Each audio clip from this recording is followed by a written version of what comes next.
હવે આગળની ગાથા 7મી એમાં કે છે, આમાં વાત આવી વિચરવું દ્યાદન પણ વિત લોભ.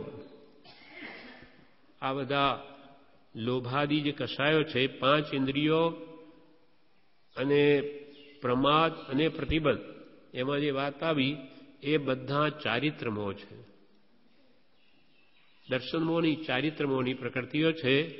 તે ચારિત્ર મોહનો નાશ કરવાનો ઉપાય હવે આ આગળની ગાથામાં બતાવે છે. તે છે ક્રોધ પ્રત્યેતો વર્તે ક્રોધ સ્વભાવતા.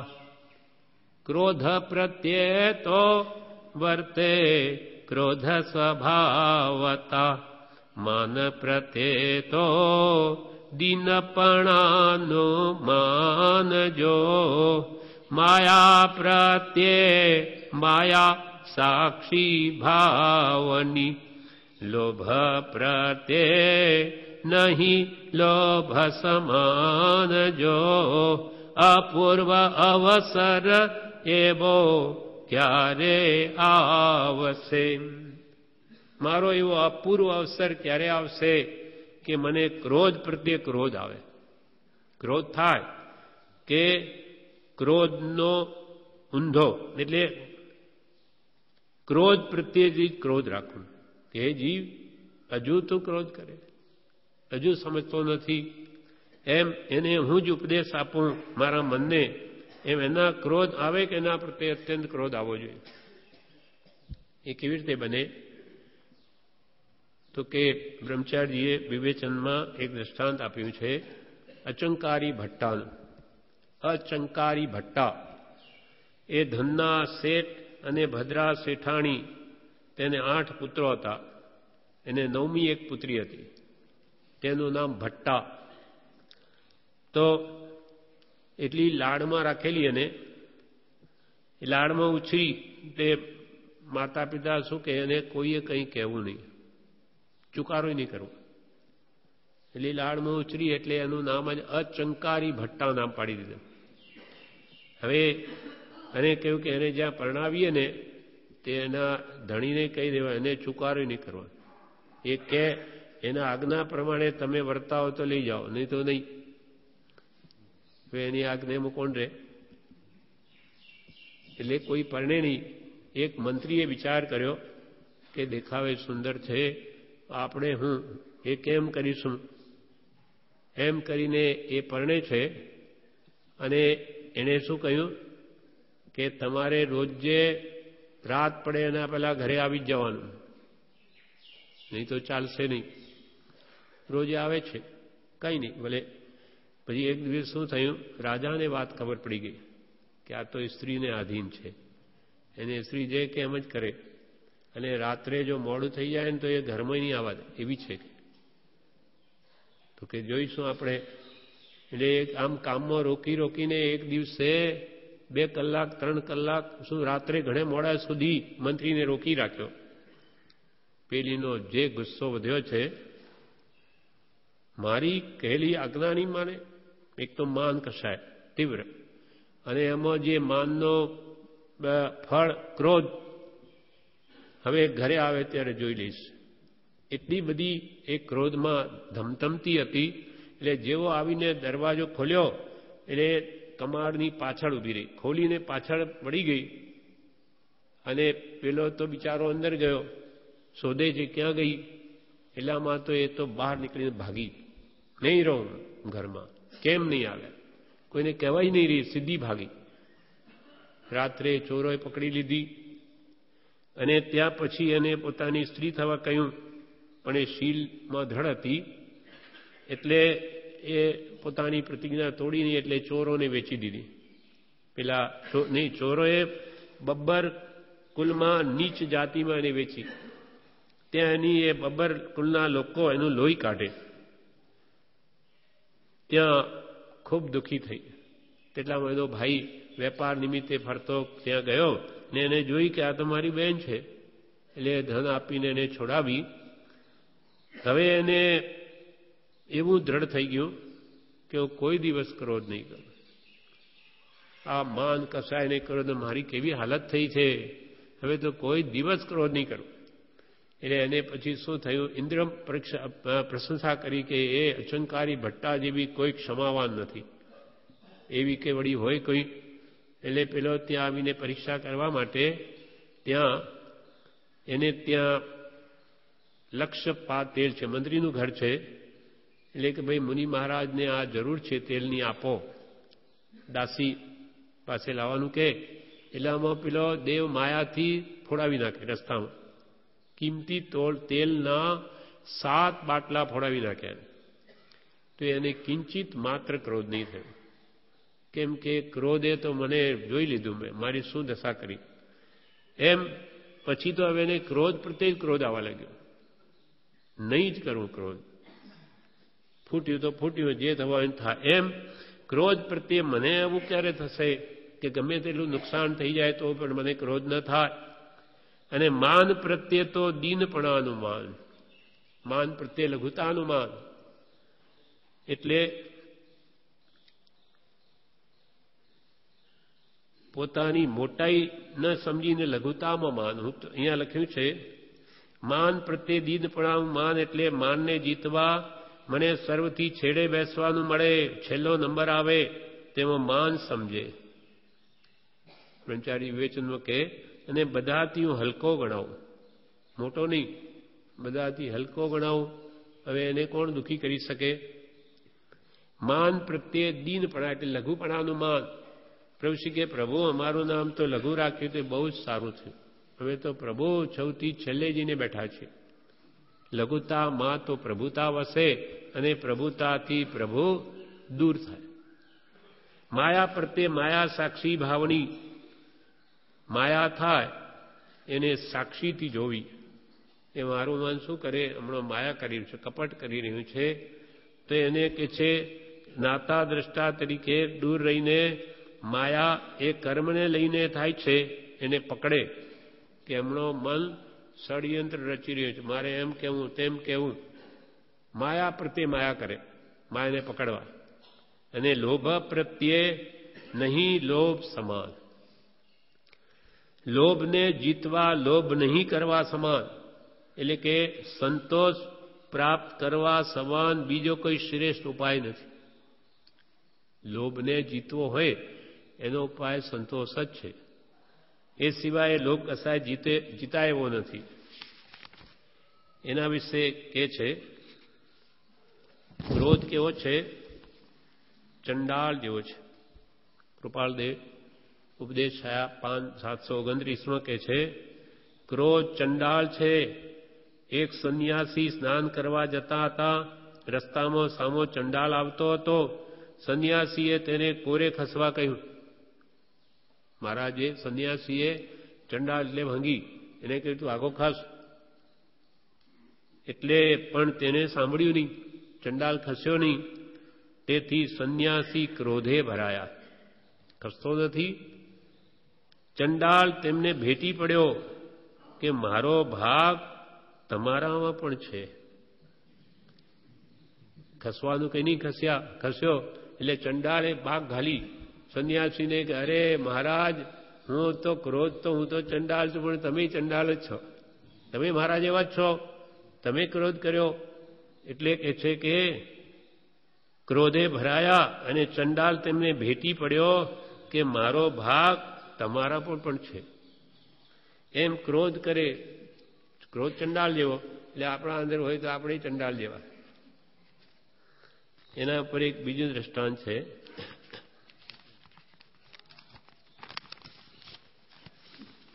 ક્રોધ વિશે એક મુનિનું દ્રષ્ટાંત છે. બીજા મુનિ, કોઈ એક મુનિ નિરંતર માસ ખપણ કરે, મહિનાના ઉપવાસ કરે અને દુસ્તર તપશ્ચર્યા કરે. તેની તપશ્ચર્યાથી પ્રસન્ન થઈને એક દેવી એમને રોજે વંદન કરે અને કહે કે હે મુનિ, મારા પર કૃપા કરીને મારા યોગ્ય કોઈ સેવા કાર્ય બતાવશો. એક દિવસ તે મુનિ કોઈ બ્રાહ્મણના દુષ્ટ વચન સાંભળી ક્રોધ પામી તેની સાથે યુદ્ધ કરવા લાગી ગયા. બીજામાં એમ આવે છે કે એ મુનિ એક પથ્થર ઉપર ધ્યાન કરે છે, કૌશકમાં ઊભા. હવે એ શીલા ઉપર પેલો ધોબી રાજાનો રોજે કપડાં ધોવે. એટલે એને કહ્યું કે મહારાજ તમે નીચે ઉતરો, મારે રાજાના કપડાં ધોવા છે. એક વાર કહ્યું, બે વાર કહ્યું, સાંભળે નહીં. એટલે હાથ પકડીને નીચે ઉતાર્યા કે મહારાજનું તો પછી ફિત્તો ખસી ગયો, મને નીચે ઉતાર. બે જણા લડવા માંડ્યા. એવા લડે કે બધાના કપડાં બધા ફાટી ગયા, બાથમ બાથ આવ્યા. અને સંન્યાસી કરતો પેલો ધોબી તો બળવાન, એટલે એમને નીચે દબાવીને ઉપર બેસી ગયો. તે વખતે એ કહેવા લાગ્યા, મહારાજ અરે દેવી તું કહેતી હતી કે વખતે મને કંઈ કામ બતાવશો, તો કે હવે મારી સંભાળ લે, આ મને દબાવી દીધો એણે. એટલે ઝઘડતા હતા. ત્યારે દેવી એમ કહે કે હું તો હાજર છું, પણ તમારા બંનેમાં કોણ ધોબી ને કોણ મુનિ એ જ મને ખબર નથી પડતી. કોની રક્ષા કરું તમારા બેમાં? એટલે તમે પણ એવા જ છો. એમ ક્રોધ એ ભયંકર વસ્તુ છે. એટલી તો કેટલું બધું તપ નાશ પામે. ક્રોધે ક્રોડ પુરવતણું સંજમ ફળ જાય, ક્રોધ સહિત તપ જે કરે તે તો લેખે ન આય. કરોડ પૂરવ સુધી તપ કરે અને 2 ઘડી ક્રોધ કરે, બધો તપ સાફ. ખાલી આવા તપમાં જ આપણે ધર્મ માનીએ ને કશાય ભાવો અંતરની નહીં ઘટાડીએ તો એને તો સાફ થતાં કંઈ વાર જ લાગતી નથી. ને જ્ઞાનીઓ આપણા અંતરમાંથી એ ભાવો કાઢવાનું પહેલાં કહે છે, તો જ એના એ નિર્મૂળ થાય. એટલે અહીંયા કહે છે ઉપદેશામૃતમાં પ્રભુ શ્રીજી, ક્રોધ, માન, માયા અને લોભ એ મોક્ષ માર્ગમાં જનારે મૂકવાના છે.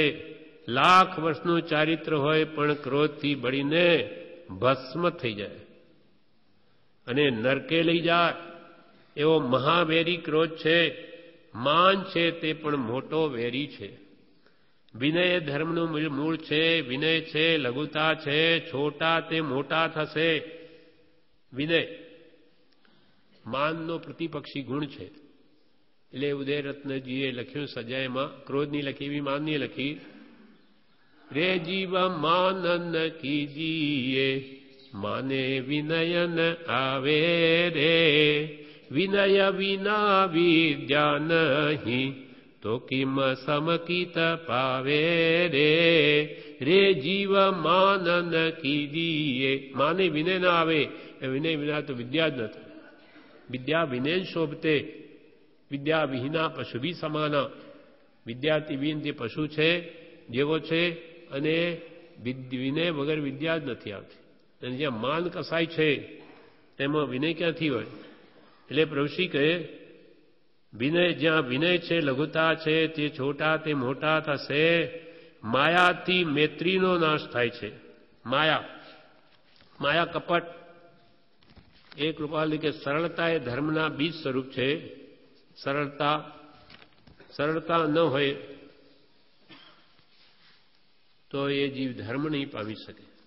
વિશાળ બુદ્ધિ, મધ્યસ્થા, સરળતા અને જીતેન્દ્રિયપણું જે આત્મામાં હોય તે તત્વ પામવાનું ઉત્તમ પાત્ર છે. સરળતા એ ધર્મના બીજ સ્વરૂપ છે. સરળ જીવમાં ધર્મ પરિણમે, માયા કપટીમાં નહીં.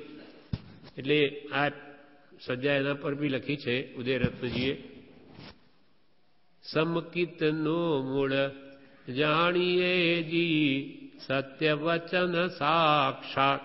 સત્ય હોય તેમાં સમકિત વસે. સમકિતનું મૂળ જાણીએ જી સત્ય વચન સાક્ષાત. માયામાં મિથ્યાત્વ છે જી. સમકિતનું મૂળ જાણીએ જી સત્ય વચન સાક્ષાત. માયામાં મિથ્યાત્વ છે જી. આવી રીતે માયાનું પણ લખ્યું છે. માયા છે ત્યાં મિથ્યાત્વ છે. કપટી જીવનો મિત્ર પણ વિશ્વાસ નહીં કરે. મિત્રતાનો ભંગ થાય કે આ તો મારામાં માયા કરે છે. એમ સરળ થવું, બાળક જેવા સરળતા બાળક જેવી રાખવી, મનમાં તેજ, વચનમાં તેજ, વર્તનમાં તે જીવ ધર્મ આરાધી શકે. અને લોભ છે તે તો પાપનો બાપ છે. લોહો સર્વ વિનાશનો, લોભથી સર્વ નાશ પામે છે. લોભ છૂટ્યો તેને સમકી થવાનું કારણ છે. જ્યારે કસાયનો વિસ્તાર કરવામાં આવે તો પુસ્તક ભરાય.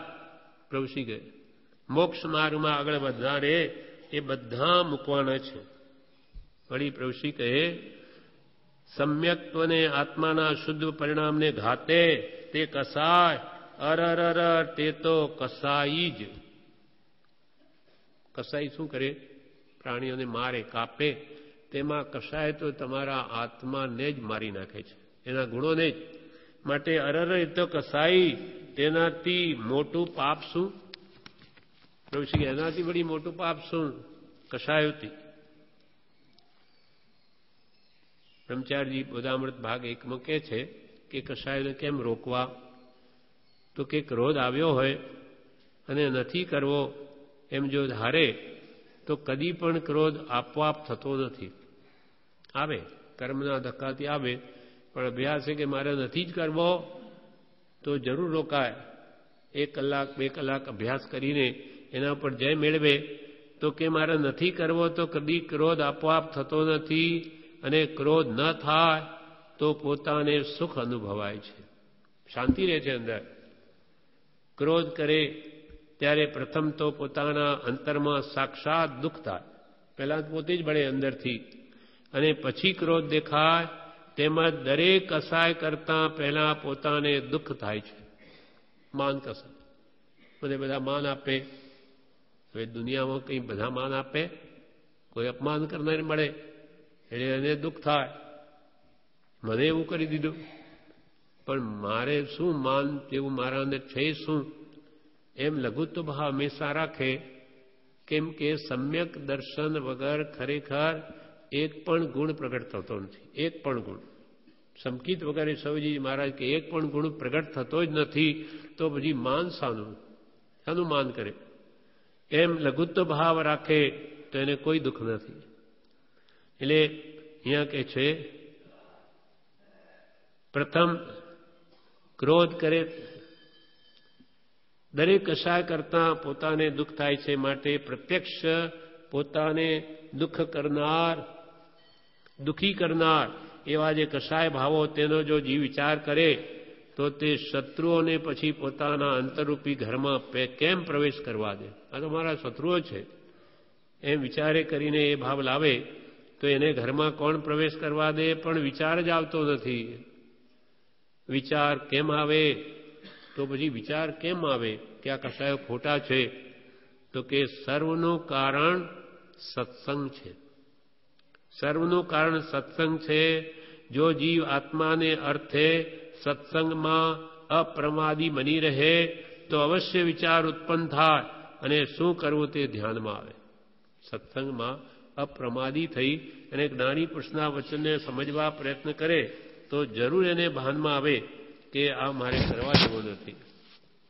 ફરી બોધામૃત ભાગ 3માં કહે છે બાળવા યોગ્ય ક્રોધ છે, ટાળવા યોગ્ય માયા કપટ છે, વાવવા યોગ્ય વિનય છે, સાધવા યોગ્ય સંતોષ છે, સમજવા યોગ્ય સત્પુરુષનું શરણ છે. આ વાત સત્સમાગે સમજી હૃદયમાં લખી રાખવાની છે. કોને બાળવો? ક્રોધને. બાળવા યોગ્ય ક્રોધ, ટાળવા યોગ્ય માયા કપટ અને વાવવા યોગ્ય વિનય. બીજ વાવે તો ઝાડ થાય, વિનય કરે તો પછી ધીમે ધીમે આગળ વધે. ને વિનય ધર્મનું મૂળ છે. વિનયથી લગાવીને જ બધા કેવળ જ્ઞાન પામ્યા છે. સૌથી પહેલા અધ્યયન ભગવાને ઉપદેશ્યું તે વિનય અધ્યયન. વિનય તો પહેલા જોઈએ. વિનય વગર તો એને જ્ઞાન પ્રાપ્તિ નથી. એટલે વિનય વાવવા યોગ્ય, સાધવા યોગ્ય શું? સંતોષ ભાવ. સંતોષી નર સદા સુખી. અને સમજવા યોગ્ય શું? સત્પુરુષનું શરણ. શરણ શું છે? કેવી રીતે લેવું? અને આ વાત સત્સમાગમે સમજી હૃદયમાં લખી રાખવા યોગ્ય છે. માન પ્રત્યે તો દીનપણાનું માન. કૃપાલદેવ 158 પત્રમાં કહે છે, જગતમાં માન ન હોત તો અહીં જ મોક્ષ હોત, અહીં જ મોક્ષ.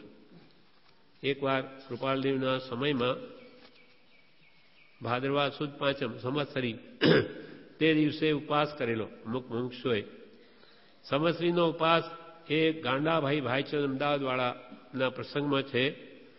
તે કે પાંચમના દિવસે સંવત્સરીનો ઉપવાસ કૃપાલદેવ સમીપે કરેલો અને પછી સુદને દિવસે સુદ છઠ ને દિવસે સવારે એમ રહ્યા કરે કે આજે તો ચા રાબડી લઈશું, ચા ને રાબ પીશું આજ તો. પણ તે જો કૃપાનાથ વાપરે તો પછી વાપરીએ, કારણ કે આજે તો ઉપવાસ કરેલો છે.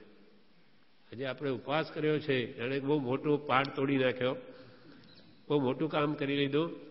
એટલે આજે તો ઉપવાસ કર્યો છે. તે વખતમાં તેઓશ્રીએ એવો એક ધારા અખંડ બોધ કર્યો કે આ જીવે કાંઈ કર્યું નથી, આ જીવે કાંઈ કર્યું છે તે અભિમાન સહિત જ કર્યું છે. કંઈ પણ કરે એના પાછળ સાથે અભિમાન. ક્યાંય ગયા હોય ને કોઈ પૂછે આજે ક્યાં જાઓ છો, તો કે આજે તો ઉપવાસ કર્યો છે ને એટલે મળવા જવું છે. પણ ઉપવાસનું તમને કોણે પૂછ્યું છે? પણ આ જીવને એવું થાય કે બધા જાણે હું કેવું તપ કરું છું, અઠાઈ કરી છે, ફલાણું લોકો મારી પાસે આવે, પગ દબાવે, અઠાઈ કરી છે. એમ અસદ આગ્રહ હોય છે તપના. ક્રિયા માર્ગે અસદ આગ્રહ, પૂજા સત્કારી યોગ અને દેહી ક્રિયામાં આત્મનિષ્ઠાદિ દોષોનો સંભવ રહ્યો છે. ક્રિયા છે દેહની અને માને આત્માની, ક્યાંથી કલ્યાણ થાય? એમ કે છે બધી ક્રિયા આ જીવ અભિમાન સહિત જ કરે છે. જે કાંઈ જીવ ક્રિયા કરે છે તેનું વારંવાર સ્ફુરણ થાય છે. કૃપાલદેવ કહે એ જ જીવની અજ્ઞાનતા છે. એ સંબંધી જે કૃપાનાથે બોધ કર્યો તે વખતમાં મારા મનમાં જે ઉપવાસ કર્યાની સ્ફૂર્ણા આવી હતી તે વખતે ગળી ગઈ અને સમજાયું કે આ જીવે કાંઈ કર્યું નથી, માત્ર ક્રિયાનું અભિમાન જ કર્યું છે. ધર્મના નામે ક્રિયા કરીને એનું પાછું માન પોષે. વળી કે છે કૃપાલદેવ કહે છે હું ડાયો છું એવું માન રાખું તે કયા ભવને માટે, અને હું ડાયો નથી એમ સમજ્યા તે મોક્ષે ગયા છે. ઉપદેશ 694 પાન ઉપર કૃપાલદેવ કહે છે હું તો ડાયો છું એમ માન રાખું તે કયા ભવને માટે, અને હું ડાયો નથી એમ સમજ્યા તે મોક્ષે ગયા છે. ધોરીભાઈ ભગત હતા ભાદરણના, એમના પ્રસંગમાં એ વાત આવે. કૃપાલદેવ એકવાર ધોરીભાઈએ કૃપાલદેવને એમ કહ્યું કે એક સિદ્ધાંતમાં મેં વાંચ્યું છે કે ડાયો વિચક્ષણ બહુ પરિભ્રમણ કરે તે કેમ હશે? બહુ ડાયો થાય તે કે સંસારમાં બહુ ભટકે એ કેમ હશે? આ વાત સાચી છે? ડાયો વિચક્ષણ બહુ પરિભ્રમણ કરે તે કેમ હશે? સાહેબજીએ કીધું કે આ સંસારમાં જે બહુ ડાયો થાય તે પરિભ્રમણ કરે ઇત્યાદિ વ્યાખ્યા સાહેબજીએ કરી હતી. બહુ ડાયો થવા જાય તો એ કે વધારે ભટકે. પ્રભુ શ્રી કહે ને આખા ગામની ફોઈ પંચાયતિયાના છોકરા ભૂખે મરે, બધાની પંચાયત કરે પોતાનું ઠેકાણું નહીં, અને આપણા આત્માનું કલ્યાણ ક્યારે કરીશું? આવો સમય આપણો બધો જતો રહેતો. અને માનથી કૃપાલદેવ કહે છે બાહુબલીજીના દ્રષ્ટાંતે અહંકારથી માનથી કેવલ્ય પ્રગટ થતું નથી. એ મોટા દોષ છે, મોટા દોષ છે. ક્રોધ માન માયા લોભાદ. ઉદામૃતમાં કહે છે માન સંસારમાં સર્વત્ર નજરે આવે છે. ખાતા પીતા ચાલતા બેસતા જી માન સાથે રાખીને ફરે છે. બ્રહ્મચારીજીએ એક ઠેકાણે એમ કહ્યું કે આ જીવને જોડા હોય પોતાના એનું અભિમાન હોય. મારા પગરખાં કેવા સૌથી શ્રેષ્ઠ એ જૂતા છે એનું અને અભિમાન. એમ જીન કે જ્યાં જ્યાં અભિમાન લઈને ફરે છે, માયા પ્રત્યે માયા સાક્ષી ભાવની, એમાં માટે કૃપાલે કહે છે આત્માનું જ્ઞાન માયાને લઈને દબાઈ રહે છે. માયા કપટથી એનું જ્ઞાન બહાર આવતું નથી. વળી કે કૃપાલે માયા કપટથી જૂઠ બોલવું તેમાં ઘણું પાપ છે. તે પાપના 2 પ્રકાર છે. માન અને ધન મેળવવા માટે જૂઠ બોલે તેમાં ઘણું પાપ છે. માન મોટાઈ મેળવવા કે ધન માટે જૂઠ બોલે એમાં ઘણું પાપ છે. આજીવિકા અર્થે જૂઠ બોલવું પડ્યું હોય અને પશ્ચાતાપ કરે તો પ્રથમવાળા કરતાં કંઈક ઓછું પાપ લાગે. કે ભાઈ આજીવિકા અર્થે કંઈ બોલવું પડ્યું હોય એનો પશ્ચાતાપ કરે તો ઓછું પાપ લાગે. બાકી ધન અને માન મોટાઈ મેળવવા કરે તો કે મહાપાપ છે. બધામૃતમાં કહ્યું સરળ ભાવ આવે ત્યારે માયા છૂટે. સરળતા એ મોટો ગુણ છે. જેટલી સરળતા હોય તેટલો બોધ પરિણમે. સદભાવ ન આવે ત્યાં સુધી બોધ ન પરિણમે. સરળતાવાળો સીધો છે, માયાવાળો વક્ર એટલે વાંકો છે. સાપનું દૃષ્ટાંત આપે છે. સાપ ચાલે ત્યારે વાંકો જ ચાલે, એ જ એની ચાલ છે. પણ જ્યારે દરમાં પેસવું હોય ત્યારે સીધું થવું જ પડે. ગમે એટલો વાંકો ચાલે પણ અંદર નહીં ચાલે. ત્યાં સીધો થાય તો જ દરમાં પેસે. તેમ જેને મોક્ષે જવું હોય, મોક્ષના દ્વારમાં પેસવું હોય તો એને સરળ એટલે સીધું થવું જ પડે. એમાં વાંકી ચાલ નહીં ચાલે. માયા કપટથી એક સહજ સુખ સાધનમાં દ્રષ્ટાંત છે. માયા ચારથી પણ તિર્યંચ આયુનો બંધ થાય. તિર્યંચ ગતિ માયાથી. જે કોઈ કપટથી બીજાને ઠગે, વિશ્વાસઘાત કરે, કપટથી પોતાની પૂજા પ્રતિષ્ઠા કરાવે, તે તિર્યંચ આયુષ્યનો બંધ પાડે છે. તિર્યંચ ગતિમાં જાય.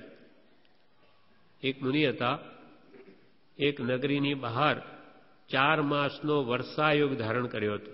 વર્ષા એટલે ચોમાસું. 4 મહિના સુધી ઉપવાસ કર્યો એક મુનિએ. વર્ષાયોગ પૂરો થતાં બીજે દિવસે ત્યાંથી વિહાર કર્યો. ચોમાસું પૂરું થયું, રવાના થયા. એમને ખબર પડી કે લોકો હવે માન પૂજા કરવાના બધા આપશે. 4 મહિના ઉપવાસ એટલે એ તો સાચા મુનિ ત્યાંથી રવાના જ થઈ ગયા કે આપણે આ માન પાનમાં પડવું નથી. હવે શું બન્યું? ત્યાં બીજા એક મુનિ કોઈ પાસેના ગામથી આવી ત્યાં ઉતર્યા. ચોમાસું પૂરું થયું એટલે તરત જ બાજુના ગામથી ત્યાં ઉતર્યા. ત્યારે નગરના નરનારીઓ ત્યાં આવી મુનિની વંદના, પૂજા, ભક્તિ કરતા કહેવા લાગ્યા, આપે અમારા નગરની બહાર વર્ષાકાળમાં યોગ સાધન કર્યું, તેથી અમારું સ્થાન પવિત્ર થઈ ગયું. એ આદિ તે સમયે તે મુનિએ કહેવું જોઈતું હતું કે હું તે મુનિ નથી, હું તો બીજો છું. એ તમે જેને કહો છો એ તો ગયા, એ અહીંયા છે નહીં, ક્યાં હું નથી એને કહી દેવું જોઈએ. પણ એને શું થયું કે ઠીક છે થવા દો ને, આપણી માન પૂજા કરે. હું તે મુનિ નથી કહેવું જોઈએ, પણ તે પોતાની પૂજા થતી જોઈ મૌન રહ્યા. કપટથી પોતાનો પરિચય આપ્યો નહીં. આ માયાના પરિણામથી તે મુનિએ પશુ ગતિનો બંધ કર્યો અને મરીને હાથી થયો. આ કાઢ્યું. માન મોટાઈ શું હવે વાહ કરે કેટલા વખત માટે. હવે હાથી મમો જતો રહ્યો, હવે ઊંચું ક્યાંથી આવે? ઊંચો આવતો કેટલો ટાઈમ લાગશે? લોભ નહીં છો પ્રબળ સિદ્ધિ નિદાન જો. 11મેથી પાડી નાખે. 11માં ગુણસ્થાનથી એવા લોભ છે. બધામૃતમાં કે છે લોભમાં બધા દાડા જાય છે, ઈચ્છા માત્ર લોભ છે, એ જ મોટી ભૂલ છે. આપણા બધા દાડા જીવનના લોભમાં જાય છે અને ઈચ્છા માત્ર લોભ છે. ખાલી પૈસા છે એવું નહીં, કોઈ પણ વસ્તુની માનની ઈચ્છા, કોઈ પણ પદાર્થની ઈચ્છા, બધો લોભ જ છે. ઈચ્છા માત્ર લોભ છે, એ જ મોટી ભૂલ છે. એટલે કૃપાલદેવે લખ્યું છે કે ક્યા ઈચ્છત ખોવત સબે હે ઈચ્છા દુઃખ મૂળ. ક્યાં ઈચ્છત? હવે શું ઈચ્છે? इच्छा मात्र જ દુઃખનું મૂળ છે. જબ ઈચ્છા કા નાશ તબ મીટે અનાદિ ભૂલ. વસ્તુ ગ્રહણ કરવાની ઈચ્છા એ જ પરિભ્રમણનું કારણ છે. વસ્તુ મેળવવાની જે ઈચ્છા છે એ જ જ્ઞાની કહે છે પરિભ્રમણનું કારણ છે. વસ્તુ ગ્રહણ કરવાની ઈચ્છા એ જ પરિભ્રમણનું કારણ છે. પણ જીવને ગ્રહણ કરવાની બુદ્ધિ છે તો પછી સુખી ક્યાંથી થાય? ગ્રહણ કરવાની બુદ્ધિ છે તો જ્ઞાની કે સુખ ક્યાંથી થાય? મોટો ચક્રવર્તી રાજા તે પણ વધતા વૈભવ અને પરિગ્રહના સંકલ્પમાં પ્રયત્નવાન છે અને મેળવવામાં સુખ માને છે. પણ અહો, જ્ઞાનીઓએ તેથી વિપરીત સુખનો માર્ગ નિર્ણિત કર્યો કે કિંચિત માત્ર પણ ગ્રહવું એ જ સુખનો નાશ છે. આ જ્ઞાનીઓની રીત. આપણને તો મળે તો સુખ થાય, જ્ઞાનીઓ કે છોડે તો સુખ થાય. એટલે ગ્રહણ કરવાની ઈચ્છા તો પછી સુખ ક્યાંથી થાય? માથે બોજો ઉપાડે તો દુઃખી થાય. જેટલો ભાર વધે, બોજો ઉપાડે તેટલો દુઃખી થાય. ઈચ્છા દુઃખનું મૂળ છે. એક લોભ જાય તો ચારેય જાય. લોભ પાપનો બાપ છે બધાનો. લોભ જાય તો કે બીજા કશાયો જાય. છેક 11મા ગુણસ્થાનકથી પાડનાર પણ લોભ જ છે. તૃષ્ણા ઓછી કરવા ભોગ ઓછા કરે. લોભ ઓછો કરવો છે, મૂકી દેવો છે એમ થાય તો આત્મામાં જોડાઈ શકે. નહીં તો બીજી વસ્તુઓનું મહત્વ રહે. અંદરથી સંતોષ ક્યારે આવે? સમજણ આવે ત્યારે. નહીં તો એક બાજુ તૃષ્ણા ઘટાડે તો બીજી બાજુ વધે. તૃષ્ણા ઓછી થાય તેમ આત્મા ભણી વૃત્તિ વાળવાની નવરાશ મળે. નવરાશ થાય તો એ આત્મા ભણી આવી શકે. નહીં તો ક્યાંથી આવે? ક્રોધ માટે એક વરદાસ ગંગાભાઈનો પ્રસંગ છે. કૃપાલીનું કેટલું યોગબળ છે. એ એમ કે છે કે પ્રથમ મને એટલો ક્રોધ કસાય હતો કે સહજ સહજ બાબતોમાં આક્રોશ આવી જતો. બરજભાઈ કે કાવીઠાના છે. થોડી કોઈ વાત મૂકે તો હું તો ઉકળી જાઉં એકદમ. સહજ સહજ બાબતોમાં આક્રોશ આવી જતો અને ક્રોધાર દૂર દૂર થઈ દરેકની સાથે તકરાર કરતો. જેથી તે સમયમાં લોકોમાં મારી છાપ એવી પડી ગઈ કે આ માણસને છેડવા જેવો નથી. છંછેડીએ થોડો હમજ થાય. એ માણસને છેડવા જેવો નથી. જેથી સઘળા લોકો મારાથી દૂર રહેતા. ત્યાર પછી સાહેબજીના સમાગમમાં આવ્યા બાદ તે કસાયો તો સહેજે પ્રભુ કૃપાએ નાશ પામ્યા. તદુપરાંત સહેજે એવો સરળ ભાવ વર્તે છે કે કોઈ મારું કે હવે તો એવો ભાવ વર્તે છે કૃપાલીની કૃપાથી કે કોઈ મારું ગમે તેટલું વાંકું બોલતો હોય તો પણ મને તેનો ખેદ થતો નથી. અને સઘળા સાથે નાના બાળકની માફક લઘુત્વ ભાવે વર્તવાનું થાય છે. ત્યાર પછીથી સઘળા લોકોમાં મારી છાપ સારી પડી છે કે વ્રજભાઈ તો તદ્દન બદલાઈ જ ગયા એમ લોકોમાં ગવાય છે. પ્રથમ કોઈ પણ મારી સંગત કરતું નહોતું. તે હાલમાં સઘળા લોકો મારી પર ઘણી ચાહના રાખે છે. આ સઘળો પરમોપકાર શ્રીમદ રાજચંદ્ર સદગુરુ ભગવાનનો છે. એવો જ પ્રકાર ધામણમાં કાળા કાકા હતા. તે એવા ક્રોધી હતા કે પૈસા પોતે લાવ્યા માંગવા જાય તો સીધો ડફણું જ મારે. લાકડી લઈને હમા થાય. અને પ્રભુશ્રીનો ત્યાં સમાગમ થતાં બધું ફરી ગયું અને ગામમાં થયું તો હવે તો કાળા કાકા કેવા થઈ ગયા. એમ જ્ઞાની પુરુષના સમાગમમાં આવવાથી આખું જીવન ફરી જાય છે. આ પ્રત્યક્ષની બલિયારી છે. આ પ્રમાણે ક્રોધ પ્રત્યે તો વર્તે ક્રોધ સ્વભાવતા. માન પ્રત્યે તો દીનપણાનો માનજો. માયા પ્રત્યે માયા સાક્ષી ભાવની. લોભ પ્રત્યે નહીં લોભ સમાનજો. અપૂર્વ અવસર એવો ક્યારે આવશે. હે ભગવાન, એવો મારો પુરુષ ક્યારે આવશે કે હું ક્રોધ પ્રત્યે ક્રોધ કરું, દીનપણાનું માન ગણું દીનપણામાં, અને માયાને તો જોયા કરું કે મારો જીવ કેવી રીતે માયા કરે છે. અને લોભ પ્રત્યે નહીં લોભ એટલે સંતોષ ભાવ, એને હું ધારણ કરનારો હે ભગવાન, હું ક્યારે થઈશ એવો અપૂર્વ અવસર મારો ક્યારે આવશે. આ પ્રમાણે 7મી ગાથા પૂરી થઈ. વિશેષ આપણે આવતીકાલે